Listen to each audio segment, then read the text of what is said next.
एक तरफ है यूनाइटेड स्पिरिट्स जो आज F&O के टॉप लूजर्स में शामिल है, और दूसरी तरफ है GM ब्रूरीज जहां पर आज शानदार तेज़ी है। यूनाइटेड स्पिरिट्स करीब करीब 6.5% ऊपर, और नहीं, वही तो शराब नहीं बनाता है। GM ब्रूरीज ये करीब करीब 12-12.5% ऊपर। तो महाराष्ट्र सरकार ने 60% तक एक्साइज ड्यूटी बढ़ाई है और महाराष्ट्र में बनी शराब पर ड्यूटी में छूट देने की बात की है। तो इन सब पर बातचीत करने के लिए इलारा सिक्योरिटीज़ के सीनियर वाइस प्रेसिडेंट करण तौरानी हमारे साथ मौजूद हैं। करण जी, गुड आफ्टरनून। तो यूनाइटेड स्पिरिट से बात करते हैं। ऑब्वियसली महाराष्ट्र सबसे देश का रिच राज्य और सबसे हाई कंज्यूमिंग स्टेट्स में से एक। कितना इम्पैक्ट आपको दिखता है, और क्या ऑब्वियसली कंपनीज को प्राइस हाइक जो लेनी पड़ेंगी वो उसके हिसाब से ओवरऑल EPS इम्पैक्ट कितना होगा? क्या ये ओवर रिएक्शन है मार्केट का या ठीक ठाक रिएक्शन मानेंगे? Good afternoon. मेरे हिसाब से अगर हम देखें तो ये नेगेटिव इम्पैक्ट तो आना ही था इन स्टॉक्स के ऊपर, बिकॉज अगर आप ये प्राइस हाइक देखें महाराष्ट्र का, ये एक हिस्टोरिक मूव है। पिछले 10 से 12 साल में ऐसा इतना बड़ा क्वांटम का प्राइस हाइक आज तक नहीं आया है। और अगर हम प्राइस हाइक की बात करें तो ये EDP लेड हाइक नहीं है। जो कंपनी जो प्राइस होती है, जो कंपनी की प्राइस होती है प्रोडक्ट की, वो नहीं है। इसमें सिर्फ ड्यूटी लेड हाइक है। तो जो भी इसमें प्राइस हाइक आएगा उसका एडवांटेज सिर्फ स्टेट गवर्नमेंट को मिलेगा, कंपनी को इसका बेनिफिट बिल्कुल नहीं मिलेगा। इनफैक्ट कंपनी के लिए नेगेटिव इम्पैक्ट होगा बिकॉज आपका वॉल्यूम में डिक्लाइन आएगा। तो अगर हम महाराष्ट्र की बात करें तो महाराष्ट्र एक बहुत ही बड़ा मार्केट है। 12 से 13% का वॉल्यूम कंट्रीब्यूशन महाराष्ट्र स्टेट से आता है। पैन इंडिया बेसिस अगर हम IMFL की बात करें, अगर हम यूनाइटेड स्पिरिट्स की बात करें तो इनका भी वॉल्यूम कंट्रीब्यूशन यहाँ से 12 से 15% के आसपास है। और अगर हम रेवेन्यू की बात करें तो रेवेन्यू कंट्रीब्यूशन 20 से 22% का होता है यूनाइटेड स्पिरिट्स के लिए।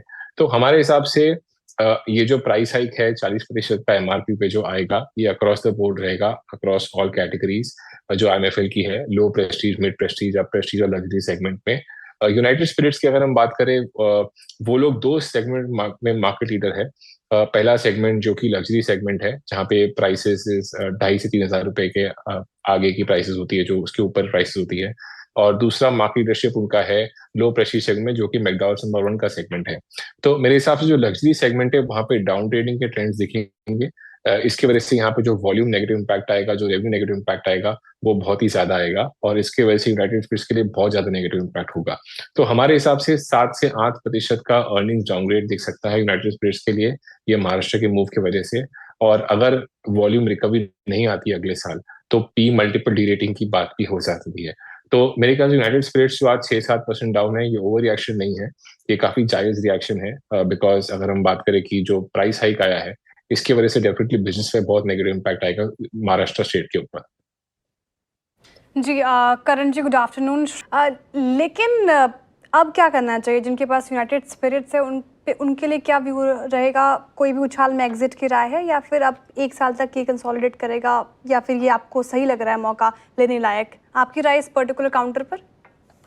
आई थिंक अगर हम बात करें, हमारी जो रेटिंग यूनाइटेड स्पिरिट्स पे वो रिड्यूस रेटिंग है। हमारा जो टारगेट प्राइस है वो 1560 के आसपास है। तो अगर ये स्टॉक 1400 के करीब या 1420 के आसपास मिलता है तो इन्वेस्टर्स को ये स्टॉक को लेना चाहिए। ये वैल्यूएशन पे भी कंफर्ट नहीं बनेगा ये स्टॉक को लेने को, बिकॉज आगे चल के कोई बड़ा ट्रिगर है नहीं। UKFTA डेफिनेटली एक ट्रिगर रहेगा, इनका वॉल्यूम बहुत बढ़ेगा, बिकॉज आपके UKFT के जो BIO और BII ब्रांड है, जो कि फॉरेन लग्जरी के ब्रांड्स हैं, उनके प्राइसेस गिर सकते हैं। तो उसके वजह से बेटर वॉल्यूम ऑफटेक आएगा। बट बिकॉज ये ब्रांड्स मार्जिन कैप्ड है, कोई ज्यादा बड़ा इम्पैक्ट UKFTA का यूनाइटेड स्पिरिट्स पे नहीं दिखता है। तो इसके लिए मेरे हिसाब से कोई बड़ा ट्रिगर बनता है ऐसे दिखता नहीं कि आपका अर्निंग्स अपडेट आएगा या वैल्यूएशन रेटिंग होएगा। जो भी स्टेट एक्साइज पॉलिसीज आनी थी वो सारी आ चुकी है, अब अगले साल आएगी। और कोई बड़ा ट्रिगर नहीं है जिसमें कि मार्जिन इंप्रूवमेंट आएगा या आपका इन्फ्लेशन कूल ऑफ होएगा, कमोडिटी वैसा कुछ भी होने वाला नहीं है। तो मेरे हिसाब से फिलहाल 6 से 12 महीने के लिए स्टॉक रेंज बाउंड रहेगा, 5 से 7% ऊपर नीचे के रेंज में रहेगा। और अगर ये 1400 के आसपास आता है तो इसको खरीद सकते हैं।